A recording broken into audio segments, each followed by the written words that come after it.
Hi everybody, this is Brother Mike, and I'm back with you.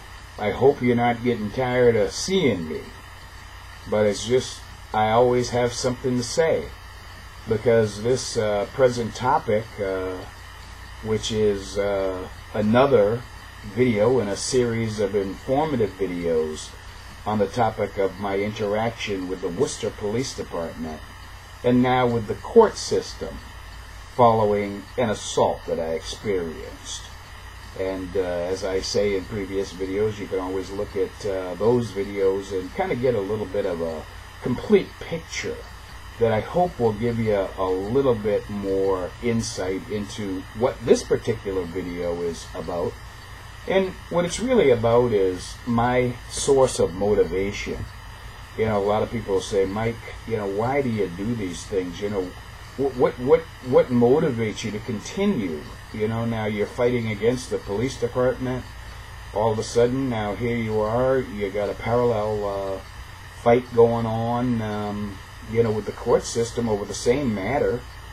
And it's a very unlikely fight. I mean, I am a victim. I'm not a defendant in a criminal matter. You know, I'm the victim of a criminal assault. You know, but you know, it appears as though I'm also being victimized by the people that are tasked to represent not only me, but citizens like you.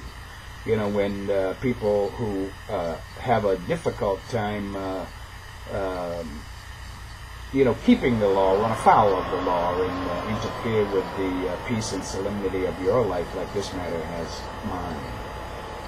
So I hope you kind of see a little bit of yourself in what I'm trying to do, and I hope you understand that part of what motivates me is my love, you know, for my fellow citizens and our way of life here in America, and the rights and duties that we all share as citizens, you know. There's another aspect of my motivation, and it's really spiritual in nature. You know, I'm a born-again Christian. I'm not the most perfect person to walk the face of the earth. There's only been one perfect person, that's Jesus Christ, and He's the image that we try to conform ourselves to as we go about helping other people and advocating for, you know, the lifestyle that biblical scripture and the principles of the Bible outline for us. And one of the elements of that lifestyle is what we refer to as spiritual warfare. You know, there is a war going on, people, in an unseen realm. And it's a war that we wage against principalities and unseen forces that are manifested in some of the people that we meet, you know, and you probably know some of these people, you know. You probably have people like that in your life, you know, a constant source of irritation for you. You want to kind of strike back at them, but what you got to remember is, you know, we don't war against flesh and blood. We spiritual warriors, we don't war against flesh and blood. We war against unseen forces, unseen spiritual forces. And, you know, when we go to war, people like me, spiritual warriors, go to war, you know, we got to call these demons out. And we have to challenge them. And there's a basis upon which we operate. It's outlined in the Bible. And it's in the book of Ephesians. And the crux of the matter is contained in Ephesians chapter 6, verses 10 through 12. And I want to read these scriptures to you so that you have an understanding of what's going on here really, you know. And also I want you to keep it in mind as I go along through my video, because it's the foundation of this video and the foundation of the entire matter. So let me read to you now. This is Ephesians chapter 6, verse 10 through verse 12. Finally, my brethren, be strong in the Lord and in the power of his might. Put on the whole armor of God, that ye may be able to stand against the wiles, which is the lies. And as you know, I've been subjected to some lies. They've accused me of being a liar in my report to the police. And to be able to stand against the wiles of the devil.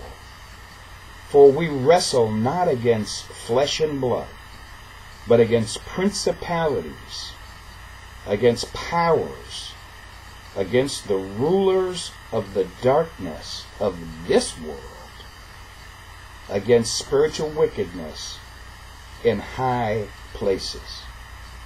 People are not our problem. Our problem is the spirits that manifest them. And that's the basis upon which this whole video is founded. It's a spiritual basis. It's a biblical basis. And you may recall that in my prior video I outlined that the prosecutor at the DA's office, a gentleman named Jason Lemieux, and he is prosecuting the matter of my assault. And at this point in the process, you'd almost think that he was prosecuting me. We had an acrimonious exchange over my complaint to his staff, who became upset about me complaining that I hadn't received proper prior notification of a hearing on the assault charge. His response was to forbid me from speaking to anyone on his staff but him. Now, how does that affect the administration of justice and my rights as a crime victim? Okay, now I want to get into this gentleman's order that I have no contact with any member of his staff, because when I complained about being notified on the same day of a hearing that I couldn't get to, I became upset and I voiced that grievance to them. Well, you're going to have to ask yourself, you say to yourself, Brother Mike, what are you doing? What are you doing that's getting this reaction from all these people? Here's my answer. I don't have an agenda. I'm a crime victim. I didn't ask this gentleman to come to my door with a knife and threaten me. But like I said, it's not the people. It's really the same spirit. You see? These people embody the same spirit. And it's just a different manifestation of the same spirit with the police as with this prosecutor. It's nothing that I'm going out there seeking. It's coming at me. And people, let me tell you, the devil is a liar.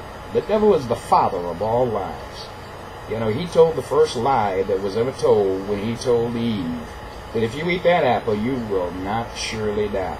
Well, hey, no, she didn't suffer a physical death, neither did Adam, but what they suffered? They suffered a spiritual death, And this is the lie that he told them. Yeah, they did suffer a death, Look, and another thing about the devil that I want to tell you about, the devil is an accuser of the brethren. The devil wants to impeach the credibility of every Christian person out there, The devil wants to impeach the credibility of the Word of God. If the devil would have had his way, he would have prevented Jesus from accomplishing his mission of sacrificing himself on the cross for the sins of all mankind.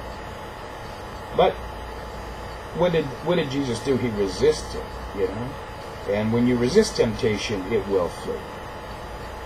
And it's almost as though you can't blame these spirits, They're just doing their job, But one thing that they tend to forget, and they kind of puff themselves up so that they're a little bit bigger than life to scare you, because fear comes from the devil. But I'm going to tell you, perfect love casts away all fear, and there's only one perfect love. That's the love that the love of God for His people. You know, but these spirits are just doing their job, and guess what? As a spiritual warrior, I'm just doing mine.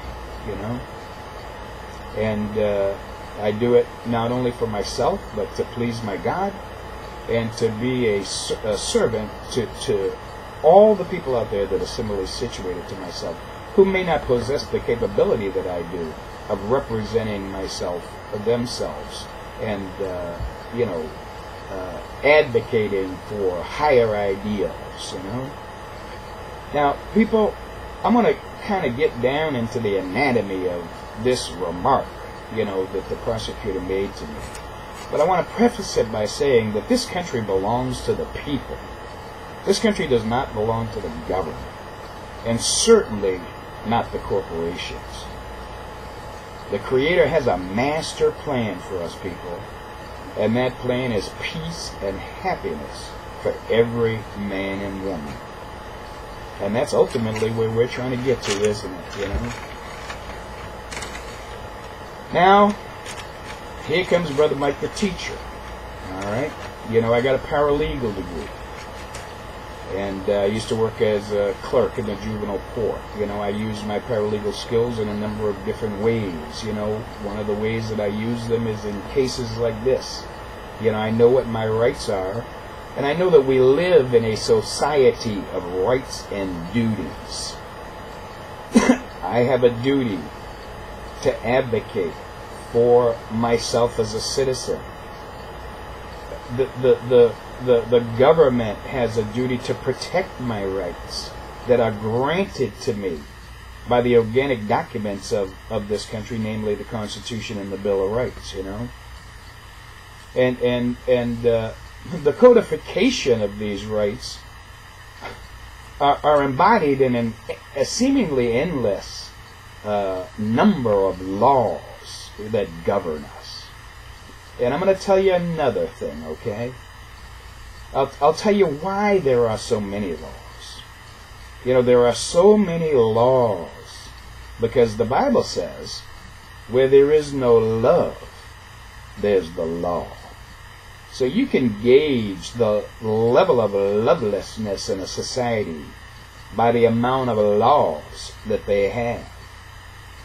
Because a loving society, where everyone lives in harmony, doesn't need law.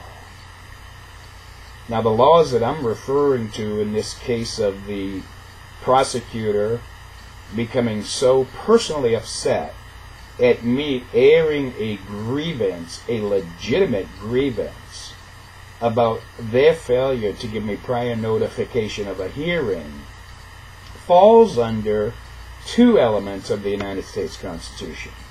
One is the Second Amendment to the Constitution. And of course that gives us freedom of assembly and freedom of speech. And I'm going to cover this Second Amendment to the Constitution a little bit later in a letter that I will read you that I've authored to the prosecutor, because I called him on Friday and I left him a voice message and I informed him that I want him to send me in writing his order that I have no contact with his staff. And I'm following up this telephone call with a letter that I'm going to read to you a little bit later on. But let's look at the 14th Amendment to the Constitution, okay? Following the slavery era, we had a era that we refer to as the Reconstruction era. This is when the North took over the South and tried to put an end to some of the heinous practices that followed hundreds of years of slavery. And it was the real heyday for African Americans in America. Never before in the history of America have African Americans been represented in Congress and the Senate to the extent that they were during the Reconstruction era. And this 14th Amendment was written on July 9th, 1868. And there's really a couple of very key elements to it. Number one is Section 1. It has about 5 different sections, but I'm only going to talk about Section 1. And it says that no state can abridge our privileges or immunities or deprive us of life, liberty, or property without due process or deny us equal protection under the law. That's very important. This is a very important right that you have, people. And the 14th Amendment, it hooks right up to the Second Amendment, which is your right to free speech, because prior to the passage of the 14th Amendment, black people did not have the right to free speech. Only white people did. White men, in particular, even white women didn't have the right to free speech. These rights were reserved solely for white men, you know. Well, 14th Amendment gave black men, not white women, you know, the same rights that as citizens, as constituent members of this republic, as white people, and it incorporated the right to free speech, which we find in the Second Amendment. Now, certain steps, according to the 14th Amendment, have to be taken in order to assure fairness in proceedings that we are subjected to by the government. And these steps, you know, this fairness in the process is referred to as due process. We all have due process rights, and incidentally, one of those rights is the right to prior notification. And this First Amendment, the first section of the 14th Amendment, I should say, also makes the Bill of Rights, which are the first 10 amendments to the Constitution, applicable to the states. So clearly, the state of Massachusetts and the court system fall under the rubric of the 14th Amendment, Section 1. And it overruled a notorious Supreme Court ruling called the Dred Scott decision that was passed before the Civil War and really precipitated the Civil War, that said that black people had no rights that a white man was bound to respect. We were nothing but property. We couldn't even bring grievances before the court because we didn't have standing, because we were not considered to be constituent members of the Republic according to the Supreme Court ruling of Dred Scott, which was presided over by the most notorious Supreme Court Chief Justice that ever lived, a guy named Roger Taney.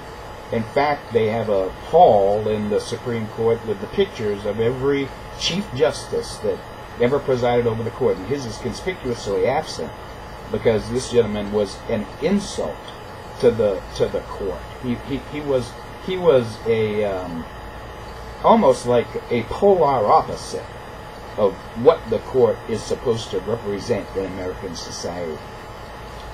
Now, I'm going to get to the subject of this letter so that you have a clear understanding of the anatomy of my complaint against this individual as it pertains to my rights under the Second Amendment to the Constitution, guaranteeing me free speech and my right to air my grievances to the government, and the 14th Amendment. Okay? Now I'm going to read to you now. From the desk of Mike Morris. Dear Mr. Lemieux, this is a follow-up letter to the message I left you on Friday, 11/24/2012, concerning the telephone conversation we had on Tuesday, 11/20, regarding the matter of Adam Baez. As you know, I am the alleged victim of an assault by Mr. Baez that occurred on July the 3rd, 2012. Apparently, there was some form of hearing on the matter on Tuesday, 11/20. I received no prior notification of this hearing and remain confused as to the nature of the hearing. As the crime victim, I have a desire to monitor each and every hearing on this matter by being in attendance, which is my right. In previous conversations, you have informed me that my attendance at certain hearings is not necessarily required, but that I could attend these hearings if I chose to do so. My ability to choose is dependent upon having prior notification of their occurrence. By your own admission, You are aware that due to my work schedule, attending these events requires that I make alterations to my schedule. While in a deep sleep, on the early morning of Tuesday, 11:20, I heard my telephone ring but did not respond. When I rose around 11 a.m., I listened to the message left by you and believed I was being informed that the trial of the matter was on for that day. This was apparently an erroneous conclusion, which was based on the vague and ambiguous nature of the information contained in the message. Regardless of the nature of the hearing, this notice did not comply with the procedural rules governing prior notification. They have a table, and it's a table that shows how much prior notification is required in certain circumstances. And the table goes something like this: 30-day notice, 15-day notice, 5-day notice, 3-day notice. You know, and I give you this information because there is no such thing in law as same-day notice. This is something that you got to keep in mind so that you can understand why I was so upset about this, okay? Now, regardless, regardless of the nature of the hearing, this notice did not comply with the procedural rules governing prior notification. Correct me if I'm wrong, but it is my belief that there is no such thing as same-day notification. I believe the minimum time frame for any notification is 3 days. Therefore, this notification was no notification at all and out of compliance with the rules governing prior notice. I called your office to complain on the same day as I struggled mightily to prepare myself to go to the courthouse, hoping I hadn't missed the hearing. Now you see this language, I called your office to complain. Well, if you go right back to the Second Amendment to the Constitution, you'll see that we have a right to address the government with grievances. This is our right, people. We have a right to complain against the government, And I did. I complained, as I told you in a prior video, because I didn't appreciate the fact that I wanted to have the option of being able to attend these hearings, but I was denied the option because I didn't receive proper notification. Any similarly situated person would have found this irritating. It is not unreasonable that I would be upset, because we have this other thing in law. We call it the reasonableness standard. This is a standard that the courts use to determine, whether or not activity is to be tolerated, or if it's something that has to be dealt with.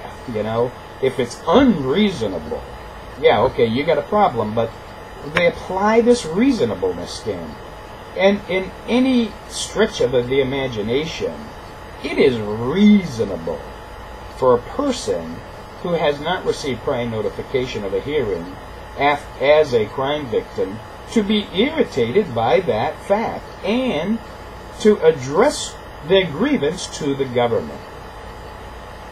You called back accusing me of upsetting your staff.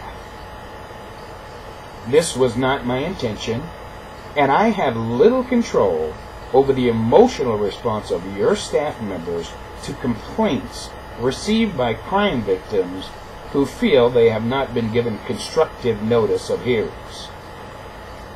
It is my right to exercise my option to attend or not to attend these hearings, and your failure to give me constructive notice deprived me of this right to attend this matter if I chose to do so. Any reasonable person would be upset about the denial of any rights due them. Oh, you should be. Because the government wants to take away your rights. The government wants to control you, just like they controlled us, prior to the passage of the 14th Amendment, and while Dred Scott was still good law. You know, they wish they could go back to that time. And you know something, they really do. Because if you look at the 13th Amendment of the Constitution, which repealed slavery, there's a caveat in there. And it's a very dangerous caveat, because it says, slavery shall no longer be legal in America unless you've been duly convicted of a crime. And that is the answer that they use. America has the biggest prison population on the planet, you know. One out of every 130 Americans is either in jail, on probation, or parole. And guess what happens when that occurs? You lose your rights. You become a slave to the state when you're a prisoner. And again, this is their answer. They want to turn back the clock to pre-14th Amendment times when Dred Scott was still good law. And like I said, any reasonable person, would be upset about the denial of any rights due them. You went on to inform me that in a subsequent call, that because your staff had become upset with my call, I was to have no further personal contact with any member of your staff. You further informed that my communication would be restricted to you and you alone. This is Jason Lemieux, the district attorney. I can only talk to him. I can't talk to any members of his staff. In essence, you issued an order restraining me from communicating with your staff for any reason. What are you going to do? What are you going to do if I communicate with your staff, Mr. Lemieux? Are you going to put me in jail if I make a phone call to your staff? This is absurd and an affront and an abridgment to my right to freedom of speech and my right to a redress of grievance when I got a problem with the government. Need I remind you that the right to freedom of expression is recognized as a human right under Article 19 of the Universal Declaration of Human Rights and recognized in international human rights law in the International Covenant on Civil and Political Rights. Furthermore, these rights are clearly outlined in the Constitution of the United States. And this is what I'm going to I'm going to get into the First Amendment. I erroneously said it was the Second Amendment. Please forgive me. It's the First Amendment to the Constitution. Now, the First Amendment to the Constitution, which protects the right to freedom of religion and freedom of expression from government interference, see U.S. Constitution, Amendment 1, freedom of expression consisting of the right to freedom of speech, press, assembly, and to petition the government for a redress of grievance, and the implied rights of association and belief. The Supreme Court interprets the extent of the protection afforded to these rights. The First Amendment has been interpreted by the court as applying to the entire federal government, even though it is only expressly applicable to Congress. Furthermore, the court has interpreted the Due Process Clause of the 14th Amendment as protecting the rights under the First Amendment from interference by state governments, including the court. See the U.S. Constitution, Amendment 14. I believe these rights are just a little bit more important than your staff's objection to having to field a legitimate complaint from the victim of a crime which you are charged with prosecuting. Please submit to me in writing your verbal order that I have no communication with anyone on your staff, including apparently the victim's advocate, and from now on, please provide me with constructive notice of any form of hearing regarding this matter so I can exercise my right to choose or not to choose to attend. Be informed also that I intend to bring this matter to the attention of the Office of Bar Counsel. And these are people that make sure that lawyers are doing their jobs and that they're not running off at the mouth, throwing down orders that are totally unenforceable simply because they're pissed off at somebody, you know? And, this guy knows, Lemieux knows that the order is not enforceable. He simply believes that I'm going to roll over and play dead because of his position in society versus mine. He's got this mistaken belief that because he's a member of the professional elite and I'm no more than a man off the street, that I'm gonna just like collapse, in fear at him telling me that I can't talk to anybody but him, and that I'm so stupid about my rights that I'm not going to know that that is an absurd statement, And guess what, I got telephone records about him calling me. I don't have the subject of the call. I didn't record all the calls, but I'll guarantee you dollars to donuts if this thing goes down, this guy's going to simply deny it because he's a liar, And now I'm going to conclude, Now, this is to the police and to the courts, which are corporations. The police and the court are corporations that we need not contract with as sovereign beings. Some of us are considered no different than the criminals that they prosecute. They look at some of us and all they see is a potential criminal. And they had a name for us, back in the 1920s and the 1930s. They called us the dangerous classes. People like me and people like some of you out there, most of whom are minorities, some of whom are poor, many of whom live in neighborhoods like I do, these neighborhoods that, they think that people that live on my street, have some kind of tolerance to crime, or even, probably involved in crime, and they relate to us differently, They kind of put us in the category of society's boogeymen, And, do you think that they want to work themselves out of a job, people, by eliminating crime? Why do you think they have so many laws? They have all these laws, so they always have something that they can get on us.